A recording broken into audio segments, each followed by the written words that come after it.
Hi guys, mga ka-Shepoy, Sir Chef is back for another food trip adventure. At dito muna tayo ngayon sa bahay, backyard cooking.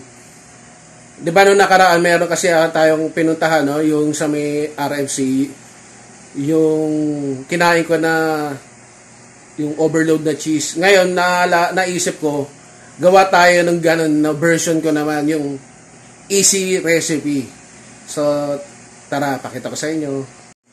So, nagready ako itong dalawang puting sibuyas, gatas, paminta, cheese whiz, cornstarch harina, baking powder, paprika, asin, at yung iba mamaya pa. So, yan muna ang initial na mga ingredients natin. Okay, mga ka-Shepoy, nabalatan ko na at naghiwa na ako ng isa sa mga white onion. So yung pinaka outer part, meron pa sa yun, pag binalatan mo, tapos meron pang pinaka parang malaking, yung sumunod sa ganito, tanggalin nyo kasi makunat yun eh. Tapos meron siyang mga fiber sa loob, parang akala mo parang plastic. Tanggalin nyo yun kasi hindi yung pagkinain nyo, no. So ito yung mga maliliit, sasama ko na yan. Total, dito lang naman yan, pang merienda. So, pero pag sa, halimbawa, kung ininegosyo nyo, yung ganito, yung malalaki lang ang kunin nyo. Tapos kung, ito, putripin nyo. Ayan.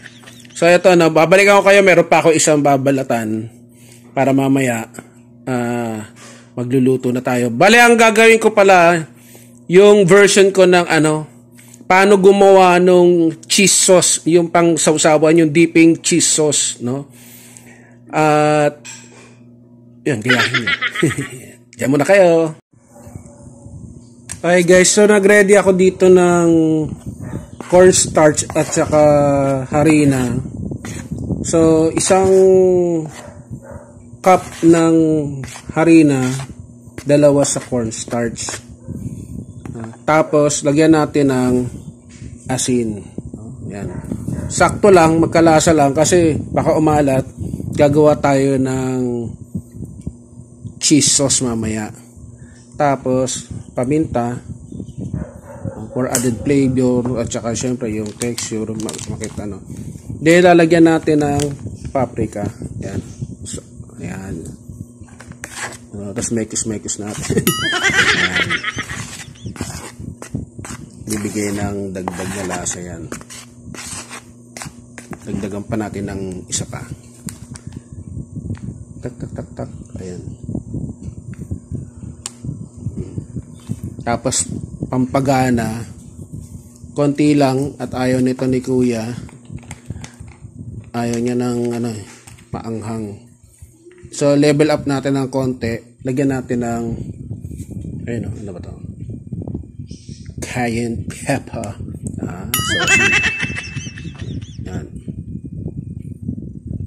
So magdadagdag na rin yan ng kulay at lasa. Big time, no? Haluin lang natin. Setin muna yung dry ingredients. I-dredge lang natin dito yung white onion. Kasi ito na rin yung gagamitin natin na mixture mamaya. Lalagyan lang natin ng tubig. Lagdagan pa natin ng asin. Konti na lang. Yan. Yan.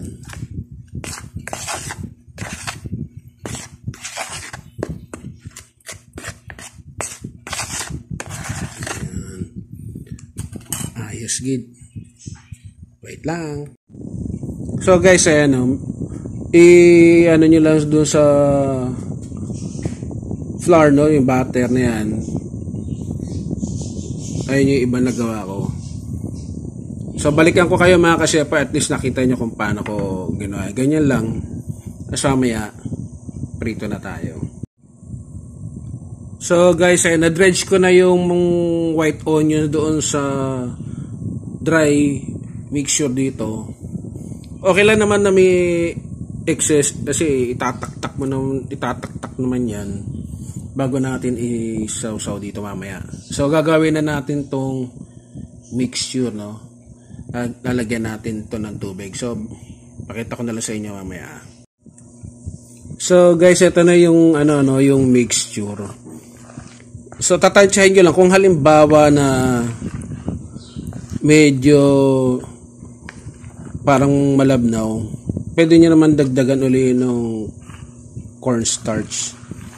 Tapos yung mga flavoring na nilagay natin, asin, yung paprika, at saka yung cayenne pepper, at saka yung pepper, no? So, yan, luto na tayo. So, nagsalang na ako mga kasepo, mahina lang yung apoy para maluto. Para calamares tuloy, sarap.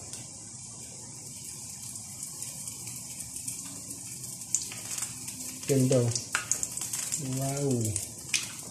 Yan.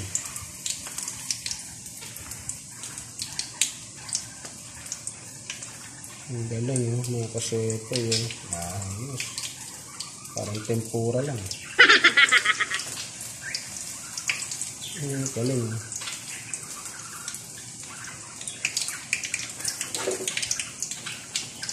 Lipat. Bulikit. Para naging calamares, ang cute. Ang galing. Oh, crispy. Ang galing,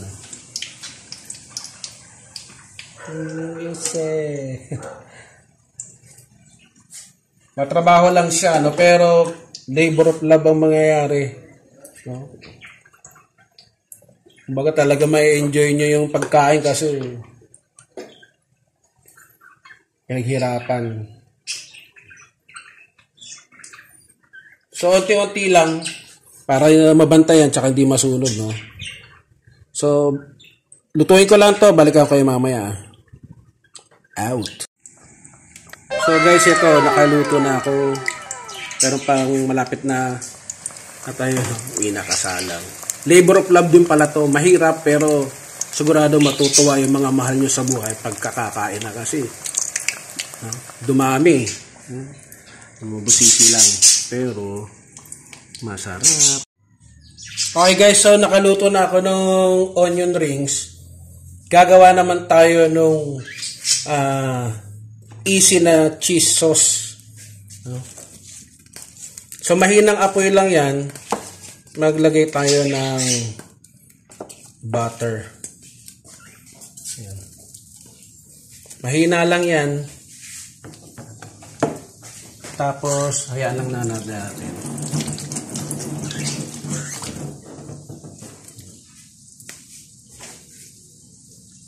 So, halo lang. Tapos,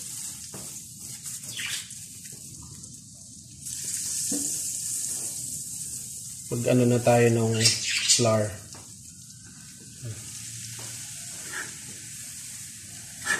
Patay muna natin para hindi maano na.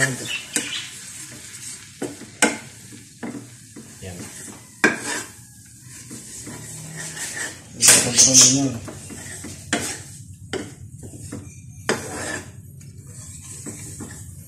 Pwede naman dagdagan. Yan, bango.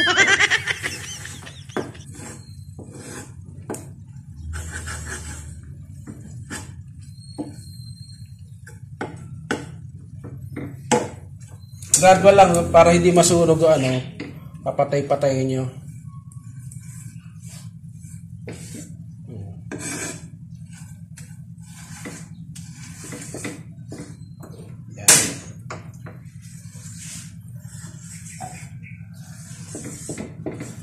Tapos lagyan na natin yung gatas.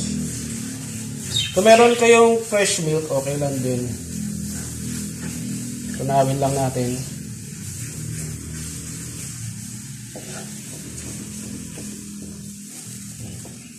Patayin na natin para hindi mapilit. Ginagawa mo. Tunawin lang natin maigi.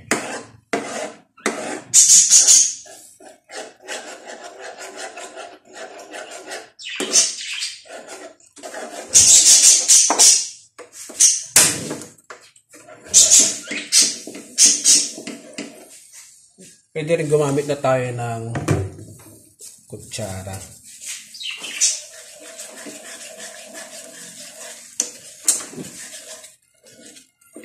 Tunawin lang natin muna mga kasepoy para hindi mamuo.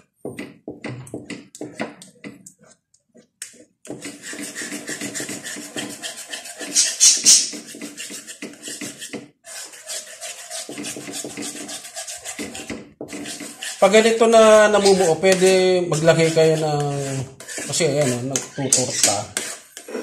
Pwede kayo mag-ano ng tubig. Lagay tayo ng gradual lang na tubig.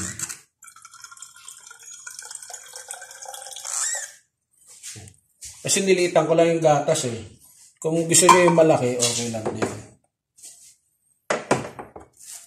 Ayan, wait lang natin. Ayan, lagyan natin ng tubig.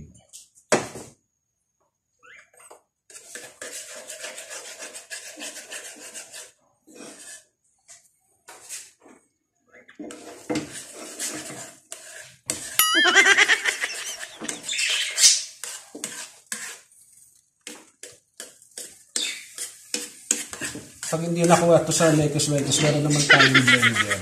I-blend natin ito mga.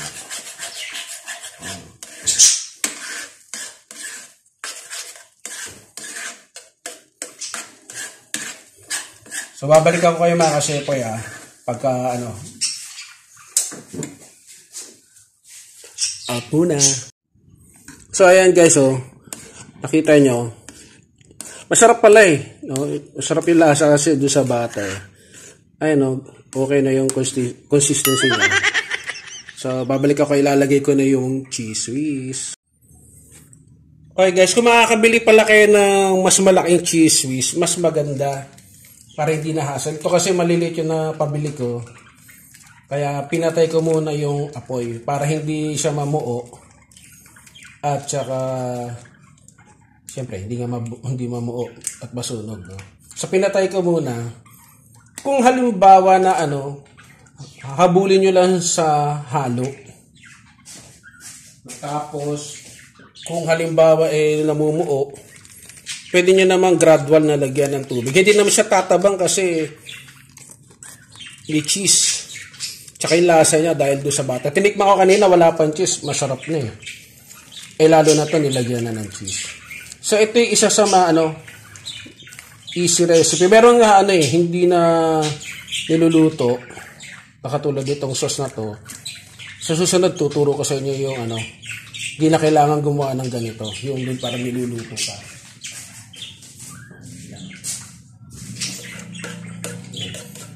So, ayan, makita nyo.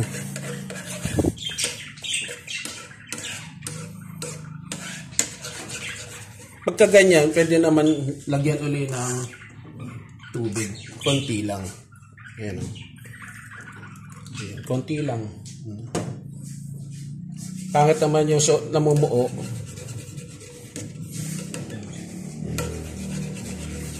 So, mamaya, plating na tayo. Wait lang. Okay guys, mga kasepoy, at sa wakas, nakaluto na ako. Mabusisi lang siya pero worth it pagka pinagluto mo yung mga mahal mo sa buhay o kaya pwede to sa barkada, merienda o kaya manonood kayo sa ng pelikula, sound trip, food trip, night trip, bahala kayo ng trip nyo. Ito papakita ko sa inyo. Wait lang. Ayan guys, so initial pa lang yan nag-aayos pa lang ako. So ito yung sauce na ginawa ko. Medyo nag-lump siya kaya ang ginawa ko binilender ko. Kasi dinagdagan ko siya ng ito. Dinagdagan ko siya ng paminta at saka asin. Ayan. Wow. Kain na tayo mamaya. Hihi.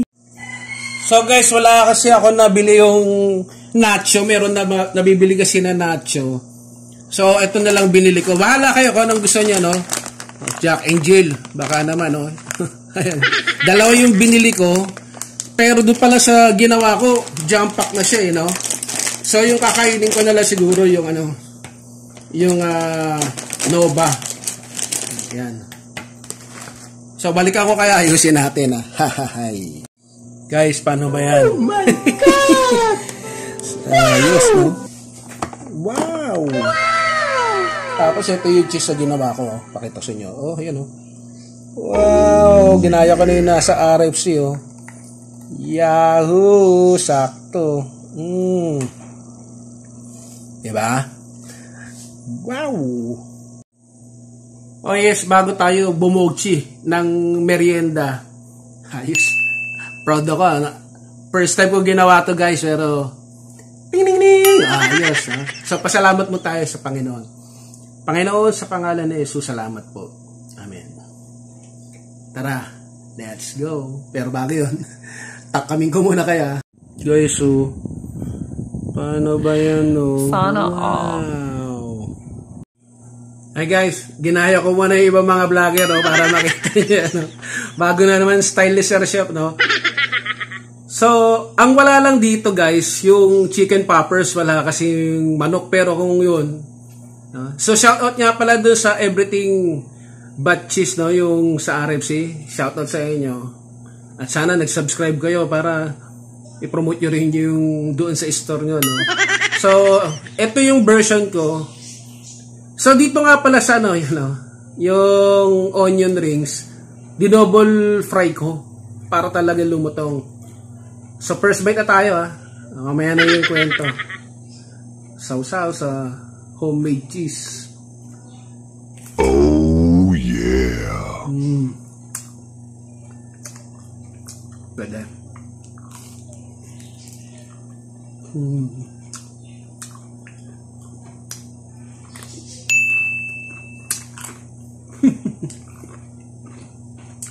Two trip.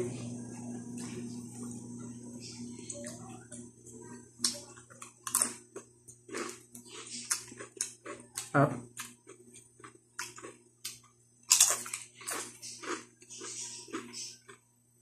Susunod gagawa ko ng talagang cheese sauce na ano. Nabi kasi maliliit na cheese whiz. Meron kasing version nun, hindi na niluluto. Gusto ko lang kasi ganito para mas creamy. Kaso kanina, hindi ko makontrol. Pinakamahina na yung setting ng apoy eh. Kaso medyo naglalamp siya. Kaya ang ginawa ko, diskartehan ko dun sa tubig, sa harina. Tapos nilagyan ko ng asin paminta para hindi tumabang. Okay naman.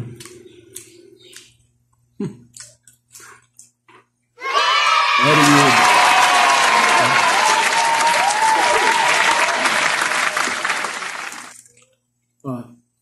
Di man ganun perfect kasi ang parang lumabas siya, parang naging calamares, pero okay lang. Kasi wala akong mabili ng yung breadcrumbs. Masarap sana pag may breadcrumbs eh. Yun talaga magiging parang onions. Pero ayos naman yun.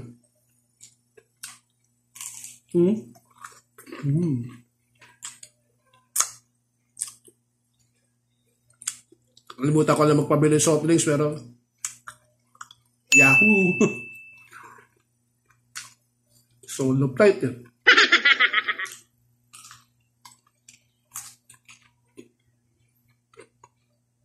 So, sakto nga na na tinimplahan yung butter.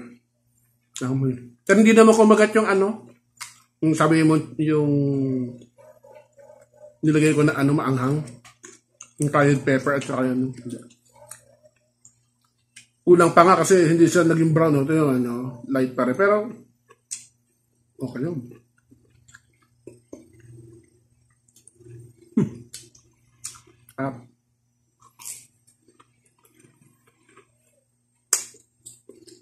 So, pwede na.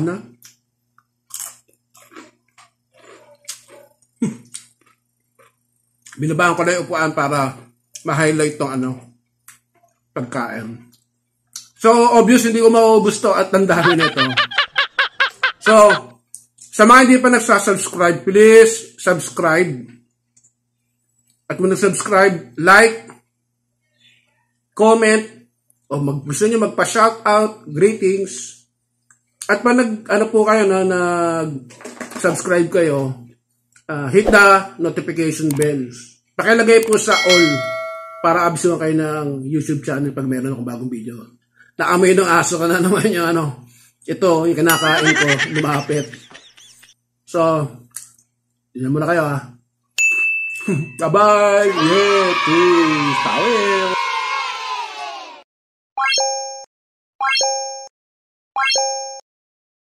Sabi na isang vlogger, oh. Champion!